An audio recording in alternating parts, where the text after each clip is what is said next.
Hi guys, Dean of DVD here, and looking to do a video on, as the title probably says, something like this, classic movies A to Z. I'm going to take some titles, different movies that I own. I must own them to have them on the list. So they're movies that I own from A to Z that I think are classic movies. Classic being, it's hard to say, but probably... certainly 30 years old, and probably in most cases much older than that.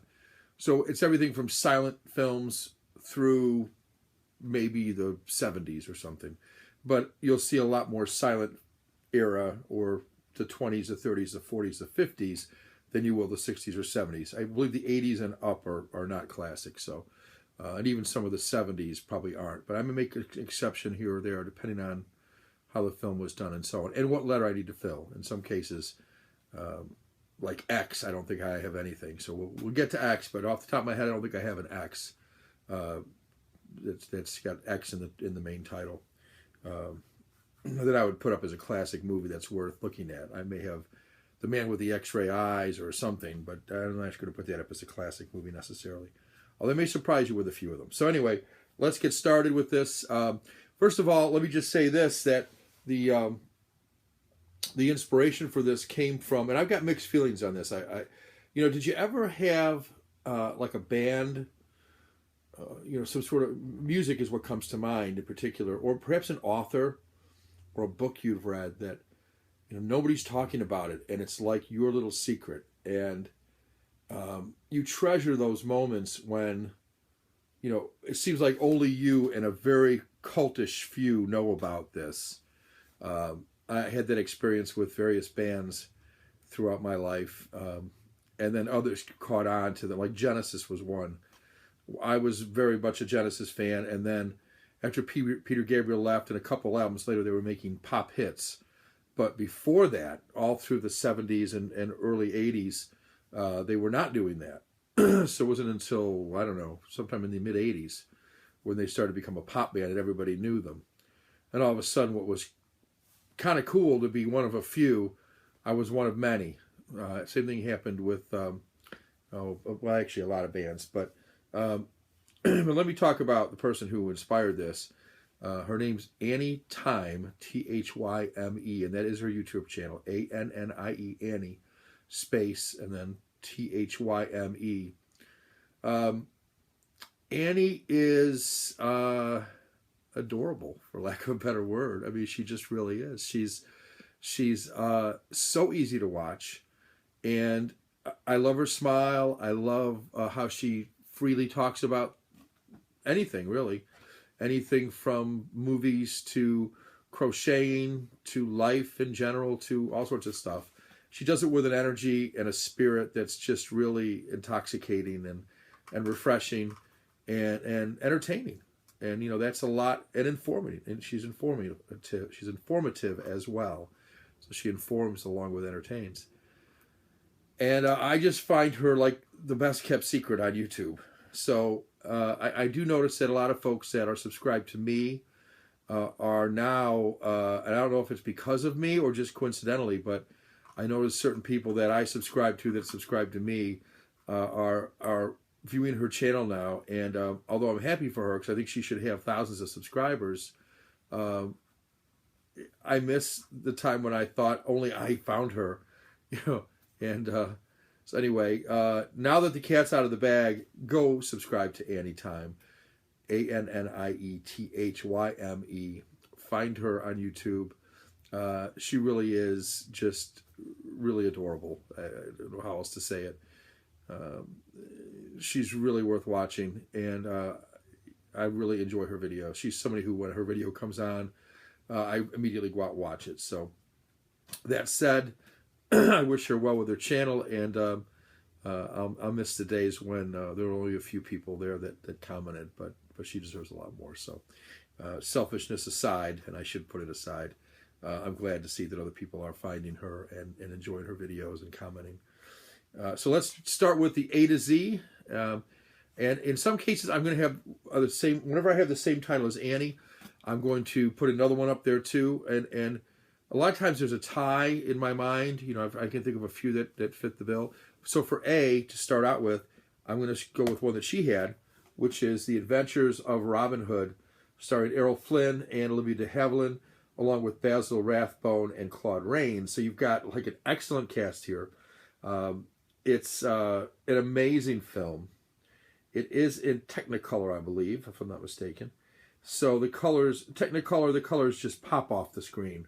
The reds are intensely red, and they're, you know, everything's just intensely colored. I believe this is a Technicolor film. Came out in the 30s, maybe 30, something like 38 or something like that, somewhere in that general vicinity, I think. I can't read the year on here. 1938, I can. So just a wonderful film. And you can't, you know, Errol Flynn is the typical swashbuckler. When I think of a swashbuckling guy like an Indiana Jones, Robin Hood and Errol Flynn playing Robin Hood really have that swashbuckling thing down to a science. He was excellent in this as Robin Hood. His band of merry men are certainly suitably do-gooders, but also with some mischievous nature to them. Olivia de Havilland is luminous as Maid Marian, and she's great in everything she does. Loved her in Gone with the Wind, which may or may not make my list. It's a great movie, but it's so cliched that I don't know if I'm going to put it on there. I might put something else on. Though I'm tempted to want to show off the box that I have of Gone with the Wind, which is like a velvet thing. But now that I've said that, I don't necessarily need to show it. Anyway, The Adventures of Robin Hood is the first one that I wanted to show off here. Okay, next up is, so you'll notice these discs will fly away. I don't have the whole stack like Annie had done, so I'm going to be grabbing the movie one at a time as I come to it. But the next one is also an A. Like I said, whenever Annie and I agree on one, I'm going to throw in another one, and I may do that at other times too. And I'm going to go to my Criterion collection a lot. There are a lot of classic films in the Criterion collection, and I'm also not going to limit myself to films in only English. So you may find an Italian film or a French film or a Japanese film or, you know, any number of different things, a Swedish film perhaps, because I think some of those films need to be noticed. And if you're checking this out and wondering, what kind of classic films can I get into, certainly one that has subtitles is not a bad thing. So I'm going to recommend that you at least consider one with a subtitle, and I'll let you know if I think it's easy to follow or whatever, if and when I show one, and I'm sure I will. In fact, the B's will have one, guaranteed. But let's continue with the A's. This is one from Billy Wilder. Billy Wilder, wonderful director. And in this case, this is his A movie, one that starts with an A anyway.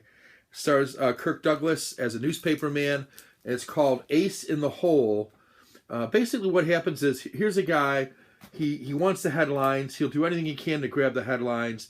He's looking for the scoop of a lifetime, and he comes in to apply for a job. He's kind of lost his job, and he comes into a small Albuquerque town. Well, the dead end Albuquerque is the town. The dead end Albuquerque, and he happens to come across what he thinks is the scoop of a lifetime. A guy trapped in a mine, and what's going to happen to this guy in this small town? How can they get him out? Are they going to have to blast him out? Might that cause a cave-in and kill him? How much air does he have left? All that good stuff is in this movie. And Ace in the Hole, great acting by Kirk Douglas in this. He really is a good actor. You know, he gets exaggerated sometimes, but this was 1951. This was a follow-up to Sunset Boulevard, which probably is going to make my list when it comes to the S's also. Billy Wilder, great director, really had a great way with his casts, getting the most out of them, and that certainly was the case in this one with Kirk Douglas. And really, Kirk Douglas is the show. There's other people in this movie, but you know what? In the end, it's Kirk Douglas. That's the movie right there. Ace in the Hole, and I would highly recommend it. So that is the 2A selection. Okay, we come to the B's, and as I said, this is where we're going to get into a foreign language film, but this is not only one of my favorite foreign language films, and also one of my favorite Criterion films, it's one of my favorite films of all time. And it's not all that well known. I mean, people who do a lot of watching of movies probably came across it. People who do a lot of research into movies probably know of it. But it's out on Blu-ray now, and I'm tempted to get it on Blu-ray, but I just love this edition so much I don't know if I will. I'm sure the picture looks better, but it's never looked bad to me before, and I've watched this numerous times. Anyway, it's from 1948. It's on the Criterion Collection. It's an Italian film by Vittorio De Sica, and I'm talking about, or De Sica, Bicycle Thieves. I love this movie. Let me try to summarize it as well as I can without giving away too much of the plot. It's post-war Italy. Jobs are almost impossible to find. Everybody has hocked pretty much everything they own, and this family is no exception. This is the father, and there's a daughter, a son, and a wife, and they gather up their bed sheets off everyone's bed and take it down to the local pawn shop because Dad has managed to get himself one of the few jobs in town hanging up posters across Rome but part of the job requires a bicycle to be able to put these posters up. And wouldn't you know it, after hocking everything they owned pretty much, so all they had left was their bed sheets, off every last bed in the house, this bicycle gets stolen on day one of his job. And not by like punky kids, but by like adults. Apparently money was so tight that people were stealing bicycles to sell them to make a living. And the bulk of the rest of the movie is the father, whose name doesn't really matter. In fact, I'm sure they say his name. I don't think it matters what his name is. He's a man in post-war Italy trying to make ends meet with a family. And he and his younger son go in search for this bicycle. And as they go on a search for it, they see some of the beauty of Rome. They see some of the ugliness of Rome. They see a lot of bicycles. And I'm not going to give the movie away, but it's called Bicycle Thieves for a reason, as opposed to Bicycle Thief. And it's a very powerful movie. It's gut-wrenching. It's sad. It's somewhat hopeful, I think. Not just for the man and his family, but for all of Italy in the post-war era.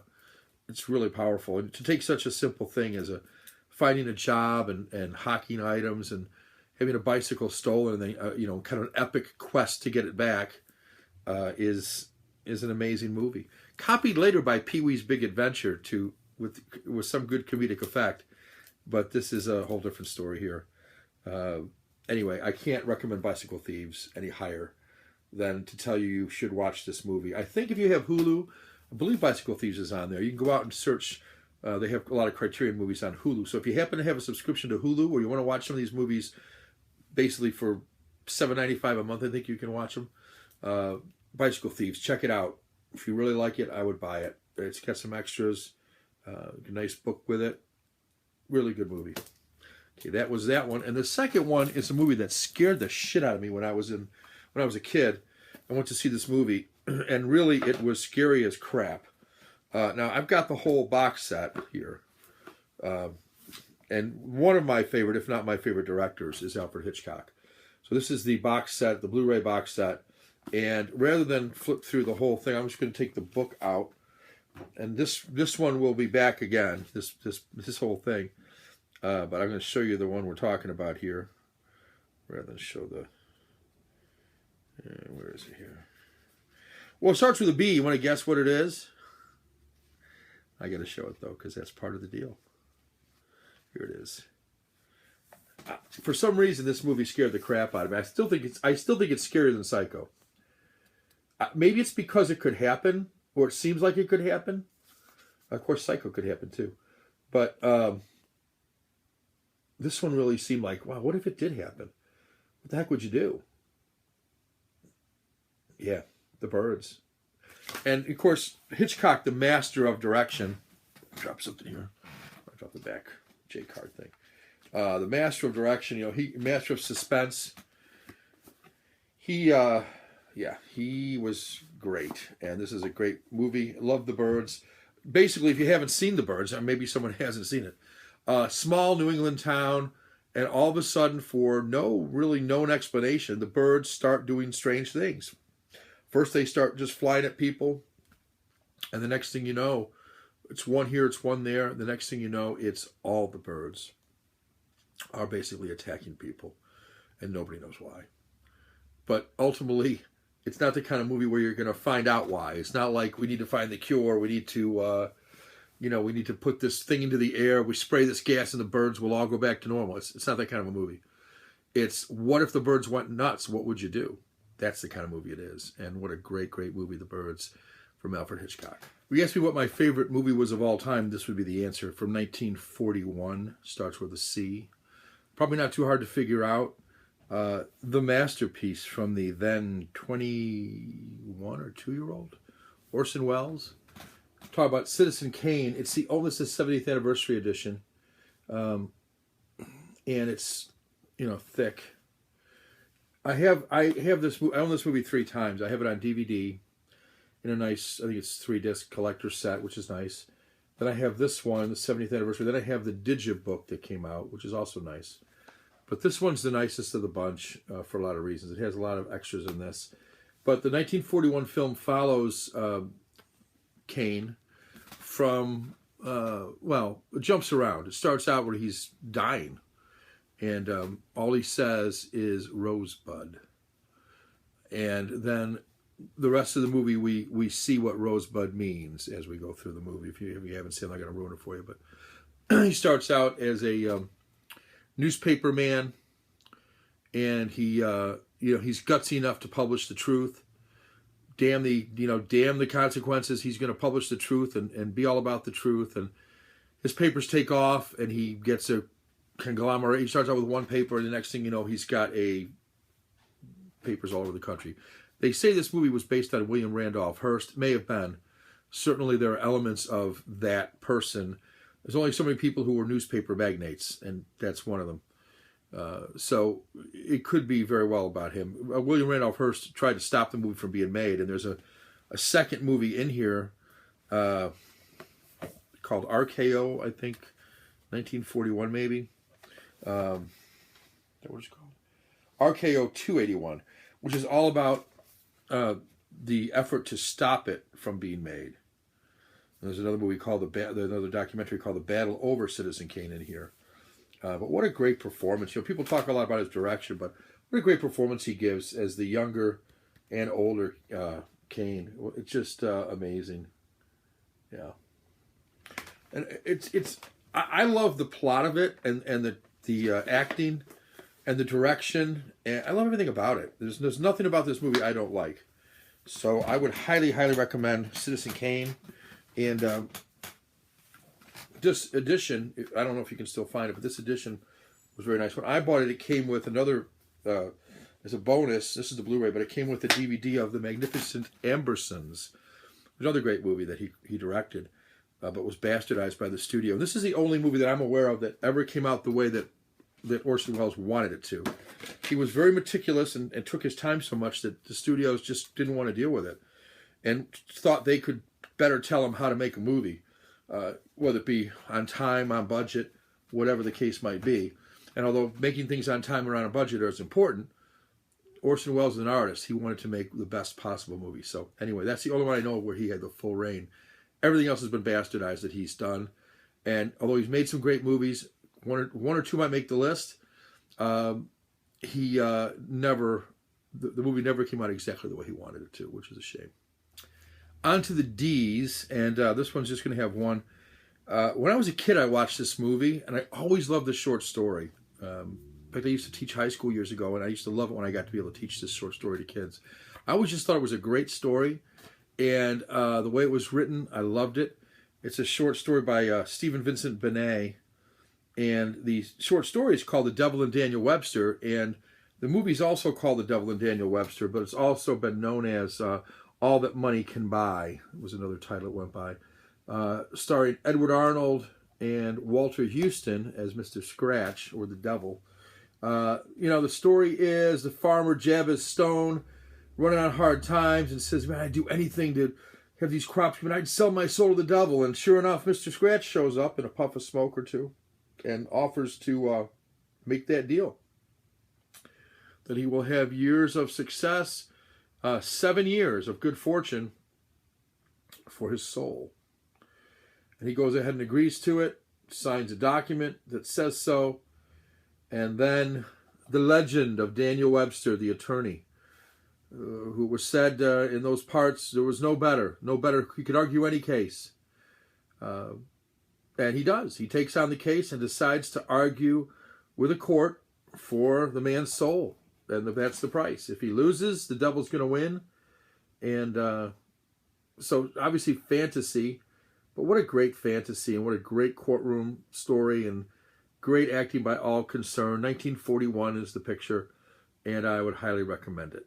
It's in color, by the way. Next we come to E. I'm going to try to do this one faster. I do want to showcase this, which is another Criterion collection. This is the BBS story, America Lost and Found. These movies were all an offshoot of a 1960s, mid-60s pop band that was really made by the players in this, Bob Rafelson, Bert Schneider, and Steve Blauner. These three guys got together and said, you know what? The Beatles are so popular. Let's make our own Beatles. We can market them. They don't even have to write their own songs. Don't even care if they can sing, but we want them to look good. We'll make a TV show around them. And, it'll be madcap adventures like the Beatles movie. Well, that's the Monkees. And the first movie they made out of the, as a movie after the Monkees was over was called Head. But the one I want to showcase, and the E, because Head's not going to make the great list, but Easy Rider Will is a film by Dennis Hopper, the great Dennis Hopper, the late great Dennis Hopper. It's his down and dirty directorial debut. Stars Peter Fonda, Dennis Hopper, and Jack Nicholson in one of his first roles. From 1969, in color. Great soundtrack with this one. These are the radical people who, the radical youth going up against the establishment, taking a cross-country trip. Easy Rider, great film, and I think is in the classic category. Next up are two Fs. First one is an Alfred Hitchcock. This one's Foreign Correspondent. This follows a Joel McCrea. He's a Yankee reporter sent to Europe to get the scoop on the war that's going on. But there's all sorts of stuff, plot twists. There's all sorts of interesting things going along here. It's a really good Hitchcock masterpiece. And Foreign Correspondent. Keep it quick. 1940, by the way. And this is a Criterion version. This one's out of print. It's got both the DVD and the Blu-ray with it. Okay. And then the other one is another Criterion. This one from 1925. So this is another dual format edition. So it's out of print now as a dual format. You can just get it on the Blu-ray or the DVD. Tons of extras on this. This is Harold Lloyd, the freshman. What a great movie this is. He is a freshman trying to make a name for himself on campus. It's hilarious. He ends up being a football player. And I'm not going to spoil it, but basically it's his whole trying to impress a girl, trying to make a name for himself on the college campus. He's a brand new college student. You can just imagine he's bumbling. But he's really good in this, and it's a really good silent film. I love silent films because while this is playing and you're reading, you can put on any sort of music or nothing, or you can go with the soundtrack that's on here. They do have a soundtrack. It's an orchestral score composed and conducted by Carl Davis. Just a new orchestral score to go with it. But you can put on anything to this, any classical music or any music for that matter, and enjoy it. So anyway, I like silent movies for a lot of reasons, but that's certainly one of them. And a hilarious movie by Harold Lloyd. Moving right along, I have two for G. First one is from 1954. Two versions are featured here. The 54 one is the best, by Ishiro Honda. Godzilla, or Godzilla. Yeah, what a great flick. Any post-war stuff, remember 1954, right? Just 9 years after Nagasaki and Hiroshima, where these atomic bombs were dropped. And so the Japanese, this is a harsh movie. This is a harsh movie against the United States for dropping those bombs. And look what came about. Look at the monster that it created from the nuclear situation. And again, wreaking havoc on Japan. Great stuff. Yeah, love it. And the other one, another well, this is actually pre-war. This is amazing when you think about it. Before the war began, well, before the World War II began in 1940, which means he probably started making this in 39 or so. Somewhere around the time, if you follow history, when Hitler was attacking France, the Maginot Line, the Maginot Line, was, I think, 1940-ish is when he attacked France. So he attacked Poland before that, Vienna, I believe. But anyway, this movie was made in 1940, and it's by Charlie Chaplin. I believe it was his first talkie, if I'm not mistaken, called The Great Dictator. If you've never seen this movie, oh my God. So there's a lot of scenes in it that are silent or don't have any words or many words to them. But interesting, if you look at Charlie Chaplin here with the cap on, and then you flip this. Yeah.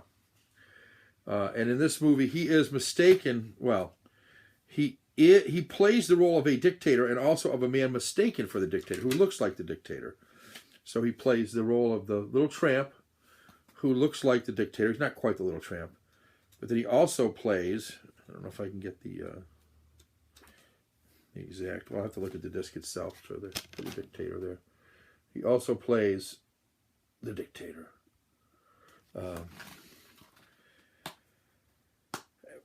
All I want to say about this one is what a fantastic, fantastic speech at the end he gives.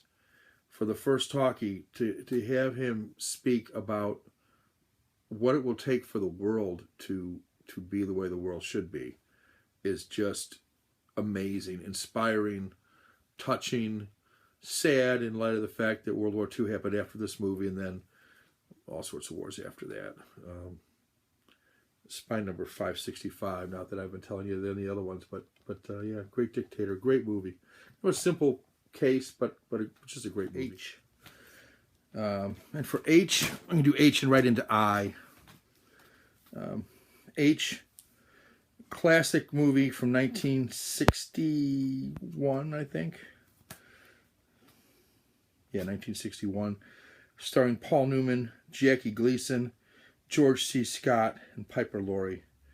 20th Century Fox. The Hustler. They made a sequel to this called The Color of Money with Tom Cruise. Wasn't as good. But this one, Minnesota Fats, and then you've got Fast Eddie Folsom, I think his name was. Folsom. I should remember this.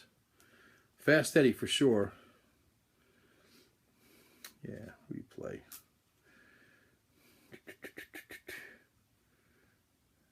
I think it was Fast Eddie Folsom. Fast Eddie Felson. Felson. Yeah, that's right.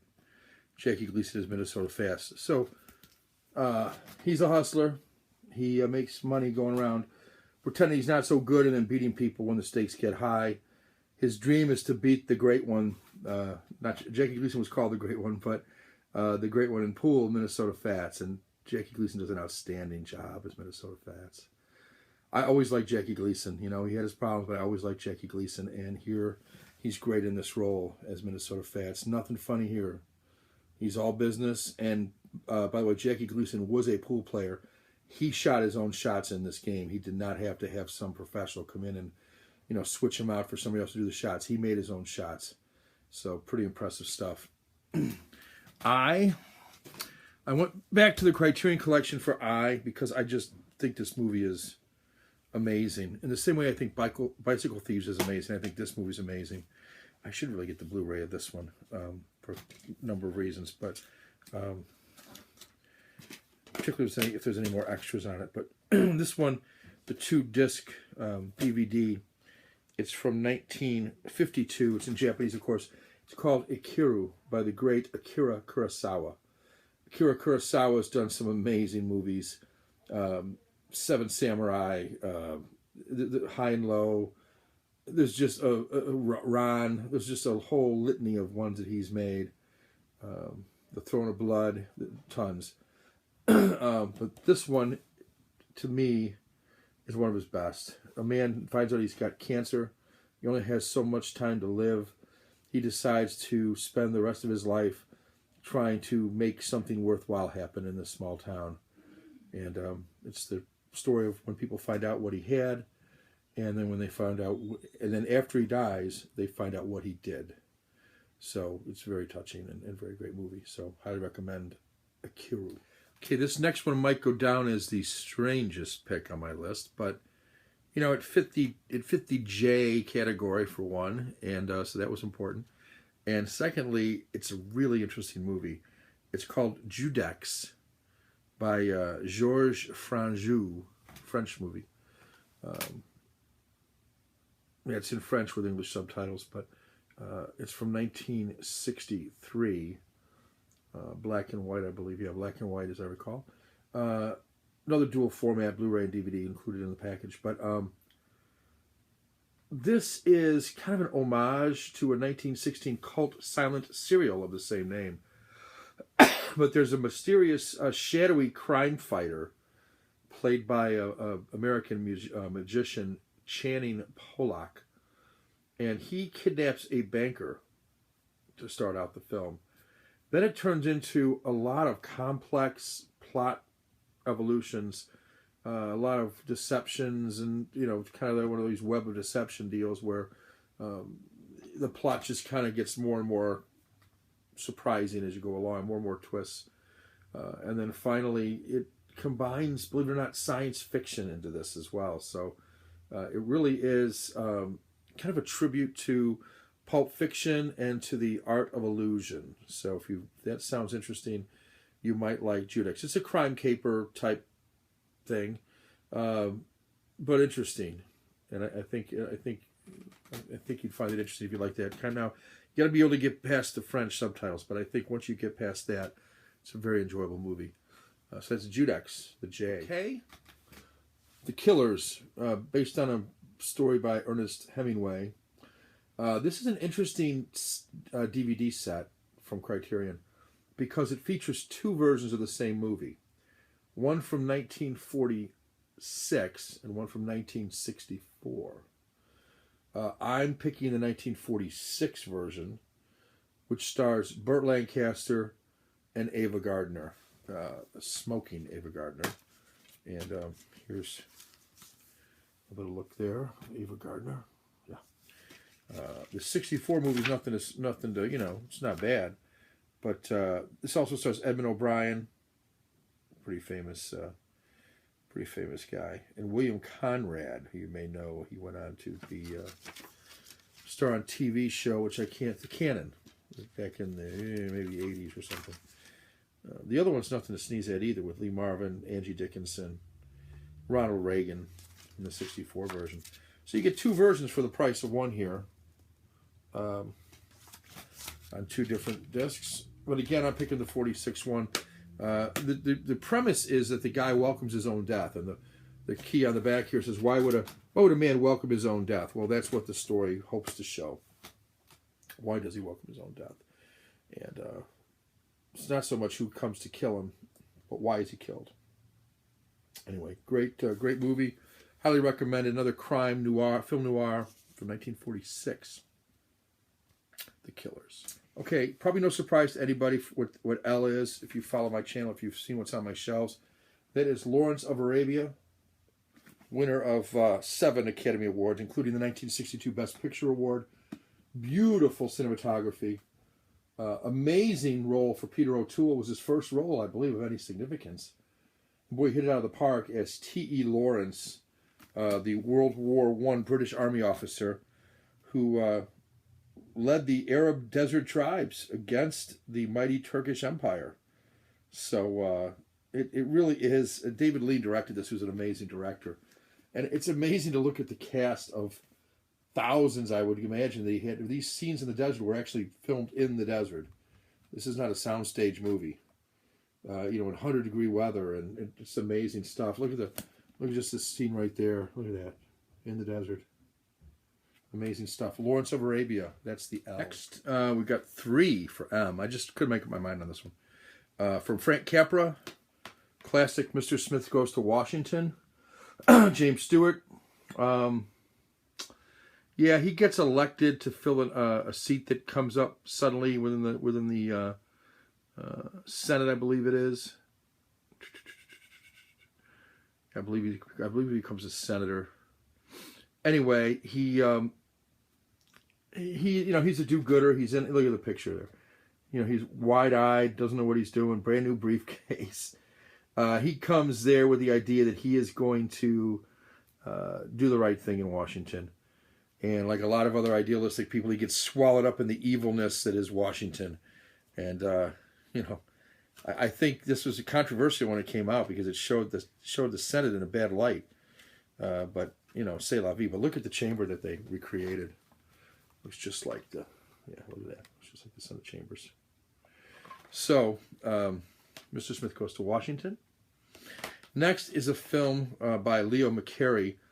It's been called the saddest movie ever made. It might be 1937, Make Way for Tomorrow. This is a story of an older couple who none of their children want to take them in, and so they have to eventually separate. One going into one home and one going into another because the offspring are too selfish and self-centered for any one of them to want to take both of them. And it's quite sad, actually. Lastly, a comedy, because those two are pretty serious. So I wanted a comedy on the end. This is a great, great comedy. Just a screwball comedy, which, in fact, has been called the definitive screwball comedy for madcap antics of the wealthy and eccentric and the down-and-out forgotten man, or the bum, they used to call him forgotten men. But what a great cast in this one. Here is William Powell and Carol Lombard, who were married at one point. They're great together. William Powell, I wasn't all that familiar with him, but he started numerous other things. It was the first Academy Award, first film to win the Academy Award nominations in all, I'm sorry, let me go back. The first film to receive Academy Award nominations in all 4 acting categories. So, yeah. So it would be Best Actor, Best Actress, Best Supporting Actor, Best Supporting Actress. Yeah, great, great cast here. But great movie. So basically, they're trying to find a forgotten man to bring to a party.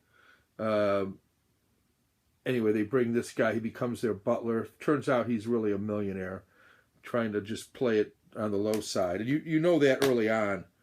And then they, of course, fall in love. Carol Lombard does with the butler. Interesting stuff. And a great screwball comedy. That's another one of my favorite movies, and that is The Criterion, the only movie directed by Charles Laughton in his life. And what a great, like a horror movie almost, I guess, in a sense. Certainly a dramatic movie. And that is The Night of the Hunter, starring Robert Mitchum. Yeah.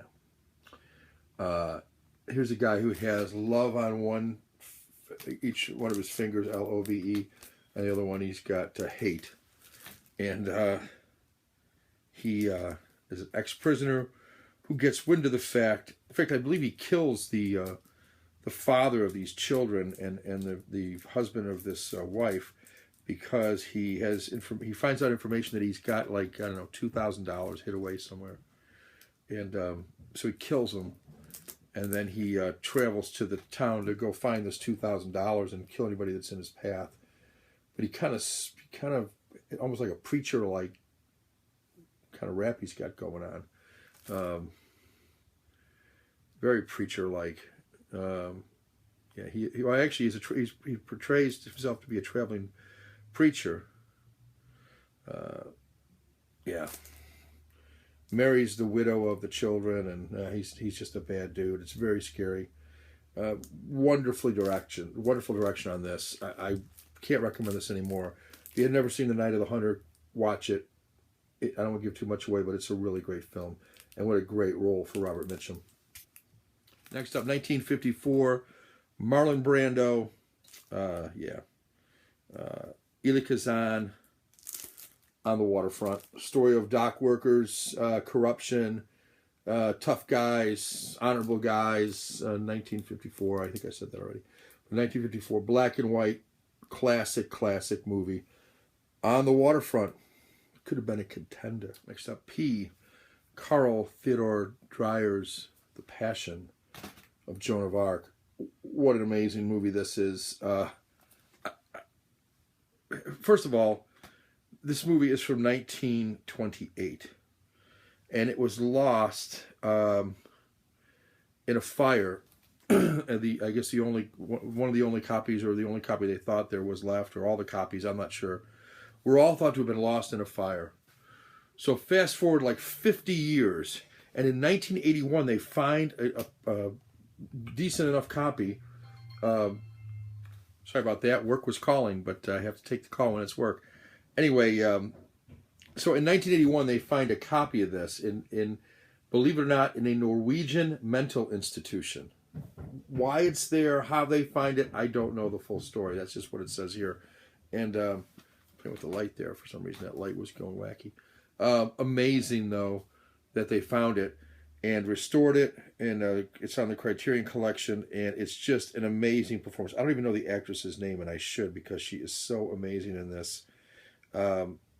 It's just an amazing performance. It's silent, but yet her eyes give out so much. Comes with a libretto. Yeah, it's an amazing piece of art. The Passion of Joan of Arc. I'm cheating on this one. From 1979, and here's the thing, it's if they can call this classic rock, then I can call this a classic movie, right? So this is considered classic rock. I'm calling it a classic movie. It's The Who's Quadrophenia on the Criterion Collection. This is an amazing 2 hours of music and punks versus mods. It's the whole deal. It's a teenager dissatisfied with his family, with his work, with everything. And he's hanging out with this pill-popping crowd, driving their scooters around town. And it's cool. And the music is awesome. If you know the Quadrophenia is one of my favorites. Like it way better than Tommy. Really like the music on this. So, yeah, Love Reign Over Me, Quadrophenia. That's my Q selection. A little bit of cheating, but I still say it's classic. That's the newest movie I'll show. R. This to redeem myself from the 1979 Quadrophenia. Let's go back to 1948 with Red River. Howard Hawks directed, John Wayne and Montgomery Clift. Montgomery Clift was a big-time star. Had the looks, had the talent, and he got into a legend has it that he got into an accident leaving a party drunk from Elizabeth Taylor's house, and on the way down the mountain crashed, and his face became somewhat deformed, scarred, and then he became emotionally scarred by it. He had a lot of pain, turned to pills, and was never really the same. He acted in a couple other things, but never was the same after that. This is 1948. Great movie about a father and son who, is it an adoptive son? Yeah, adopted son. John Wayne's the father, and he's a bastard in this. John Wayne always had the example, was always the good guy, right? In this one, he is the bad guy, or at least partially bad. He treats people like shit. And it's actually based on a book which is actually included called Blazing Guns of the Chisholm Trail. The idea is they're moving cattle across, because of, I think it was a water shortage, or is that what it is? I can't remember why they have to drive the cattle, but they have to drive the cattle. I don't know if it's because they can't get enough money for them. They have to take them where they can get more money. It might be it. It was kind of a depressed area where they were at, and they were going to take them to where they could get more money for them. And so they have to take them across the Chisholm Trail. And you've got American Indians that they need to contend with, other ranchers who maybe don't take kindly to these guys, and just general wind and rain and storm. Red River. It's a great movie. And that's the art imitating life, imitating art. Something like that. Billy Wilder, I mentioned it earlier. I can't remember, 1950. Black and white, and should be in black and white. It's one of the great lines from this movie is William Holden, Gloria Swanson, and Eric von Stroheim in Sunset Boulevard. Pardon the plastic on it, but I like to protect this one. This is a DVD. I'm attempting to go out and get the Blu-ray, but I just like the look of the DVD so much. I didn't like the look of the Blu-ray as much. Anyway, what a classic movie, and to me it looks pretty good on DVD. Not everything needs to be upgraded to Blu-ray. One of the greatest lines, though, in this is William Holden comes to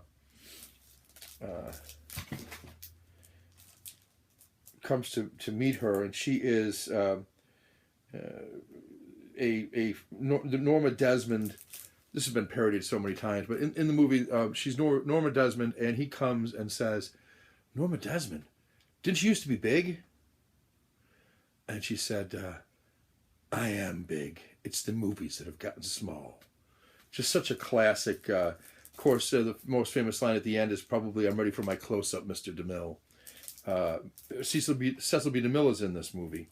And ironically, Gloria Swanson, who plays a silent movie star who, when the talkies came out, sort of lost her fame, I guess, lost her ability to be a movie star. That's exactly what happened to Gloria Swanson. So it's perfect casting. It's a perfect role for her. She was somewhat of a recluse.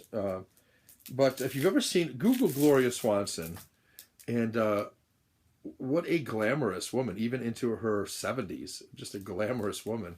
Hard to explain it. I'm not going to say she's the most attractive woman I've ever seen. She's not. But glamorous, yes. Hard to explain. Just Google it. Google like Dick Cavett interviewing Gloria Swanson. Tell me what you think. Anyway, Sunset Boulevard, Billy Wilder. That's he. Well, I've tried to go with some ones that are maybe not as famous or foreign films, but sometimes you just got to go for, a no-brainer. Gregory Peck, To Kill a Mockingbird, classic movie based upon the classic novel by Harper Lee, who just died recently. So rest in peace, Harper Lee. She was a recluse. Speaking of recluses. Anyway, To Kill a Mockingbird tells the story of a small-town lawyer, played beautifully by Gregory Peck, who defends a black man who's accused of raping a white girl. And not an easy defense in a small southern town.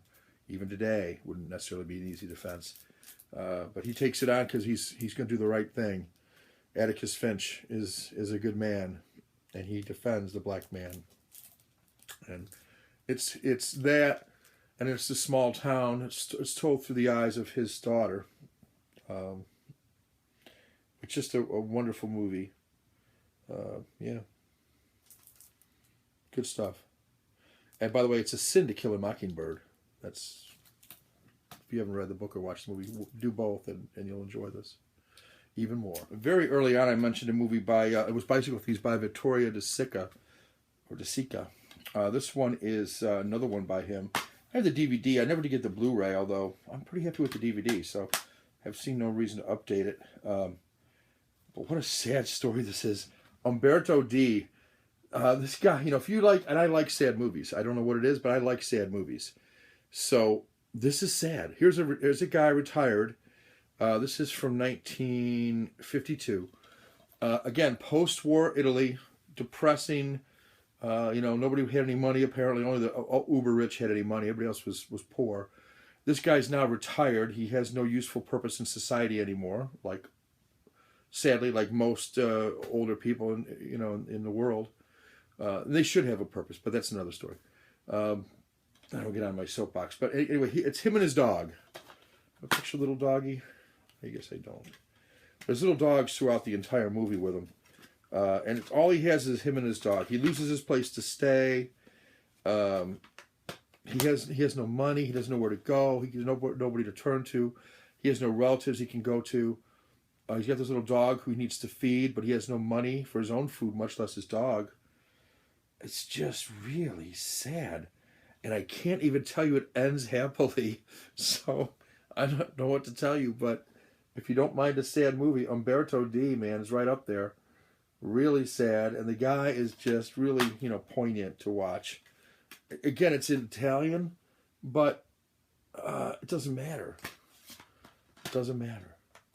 It's the emotion and the performance, and what a great performance. And De Sica had a way to be able to, in fact, a lot of the people, like in Bicycle Thieves, they were not actors and actresses. These were actual people he found, just took off the street. amazing performances. They weren't really performances, were they? People were living it, and so it's a lot easier to act when you're not really acting. Umberto D, that's the U. I was this close to having The Wizard of Oz, which you couldn't go wrong. It's a box that I have up on one of my shelves. It's a big box set, very pretty actually. I just wanted to show it off. I'll do that another time because I wanted to pick something that maybe people haven't seen, and maybe introduce something to folks that they maybe would enjoy. So this is one of my favorite directors, Ingmar Bergman. Bergman, you go either way with Bergman. I know some people don't care for him. I think he was brilliant. He looked at God and the meaning of life and things that, are pretty important, that everybody asks themselves, but we don't make a lot of movies about them, but he did. Anyway, in this movie called Wild Strawberries, this is another poignant one, another sad one in a way, from 1957. He's traveling to accept an honorary degree, and it's a professor. He needs to come to face with his past, come to terms with his faults, and make peace with what is certainly his oncoming death. So, through flashbacks, some fantasies, some dreams and nightmares, the Wild Strawberries dramatizes his remarkable voyage of self-discovery. He finds himself. This is an art house film. It's really a treasury of fantasy and kind of the epic voyage internally. Though he travels some miles to get where he's going, it's the internal journey that he makes that's more impressive. Great movie, great direction, as you would expect with Bergman. And it was one of the movies that catapulted him to fame along with The Seventh Seal. So I highly recommend it. It's a 2K digital transfer. Can't say enough about Wild Strawberries. Great movie. All right, let's do X and Y. I don't have an X. I didn't think I would. But, sometimes with X sometimes represents numbers, right? Number 10 in some cases. But in this case, it could represent 12. Because I'm going to go with 12 Angry Men from 1957. What an amazing film. Takes place essentially in one room, a jury deliberation room. And there's 12 men, each one represented here by these beautiful caricatures, or artist paintings, I should say. You'll notice there's one yellow square and the rest are all red. Well, he is the one holdout. Everybody else finds this guy guilty of murder. And one man, Henry Fonda, highlighted in the yellow, decides to stand up and say, I don't know if he did it. And they need to be unanimous, and so there's a whole bunch of conversation that takes place and a lot of drama that takes place in this small little room. It was a play, I believe, if I'm not mistaken. And this is, who directed this? Sidney Lumet? Yeah, Sidney Lumet directed this. Lumet, Sidney Lumet. Great stuff. 12 Angry Men. For Y,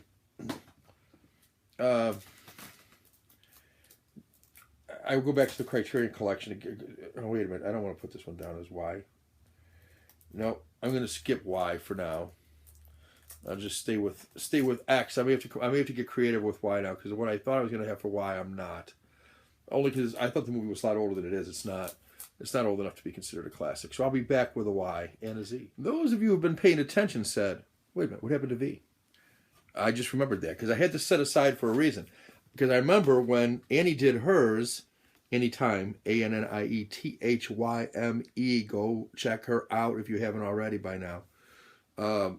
Vertigo, great Hitchcock movie. Stars Jimmy Stewart as a guy who can't stand heights and gets dizzy when he gets up, even on a stool. He falls in love with somebody who may or may not be who he thinks she is. It's an intriguing movie, in my opinion. And do I have it here someplace? I love Vertigo, yeah. Yeah, Jimmy Stewart. See it all right? Yeah, Jimmy Stewart. Here we go. James Stewart. And Kim Novak. Let's not forget Kim Novak. Cool blonde. Okay. Yeah. That's the V. And now the Y and the Z, if I can come up with a Y. Found a Y. Back to the Criterion Collection. Back to Akira Kurosawa, who does Seven Samurai, High and Low, Ikiru, which I featured earlier. This one of his more famous ones, Spy Number 52, if you're keeping track. This, the story of it's really a two-part, starring Toshiro Mifune, who was one of the stars in all of his movies, really, and all the ones I've mentioned pretty much. And that is Yojimbo. Yojimbo, yeah. And Sanjuro, but Yojimbo is the first half. And it's the story of a samurai. And the second part, he battles another samurai. But anyway, it's a great story. Great samurai fare. I don't know what else to say about it, but it's the masterless samurai Sanjuro, who slyly manipulates two warring clans, and was embodied so brilliantly by Toshiro Mifune. It was only a matter of time before he returned in a sequel. Yeah. So Yojimbo is the first one, and then Sanjuro is the second one. Yeah, good stuff. Yojimbo. Didn't think I was going to have a Y, but in some ways it's really fitting that I end with this one. First of all, it's a Criterion. Second of all, it's just such an iconic set from the Criterion Collection that there's nothing else like this in the Criterion Collection, or really anywhere that I'm aware of. I guess the James Bond collection comes the closest that I can think of, but that's not even close to this. I'm talking about Zatoichi, the blind swordsman. Yeah, it's amazing. The same actor played, like, for 30 years, played the same part. This blind swordsman. I'm not even sure if he's really blind. He certainly looks like it. Anyway, he's a blind samurai warrior. And the set is just amazing. So you've got, I'll show you this just because it's really is, the artwork on this thing alone is amazing that they commissioned for this. Let's see. This is it made up one of the longest running action series in Japanese history. It's all 25, so it's 25 films. It might be over 40 years. I don't know. They churned some of these films out pretty quick, but started in 1962, and the last film was in 1973. So I stayed within my before the 80s deal. And certainly 62 is pretty darn old. Starts out with The Tale of Zatoichi in 1962. And Zatoichi is played by Shintaro Katsu in every single one of these. So from 62 to, what did I say, 74, was it? 73. So for 11 years, he plays the same role. Yep, in every movie, he's the star. Again, I don't know if he's really blind or not, but so you've got this beautiful booklet, and each one of the movies then is detailed in here. Each page would have one movie, the cast, and so on, and one page on it.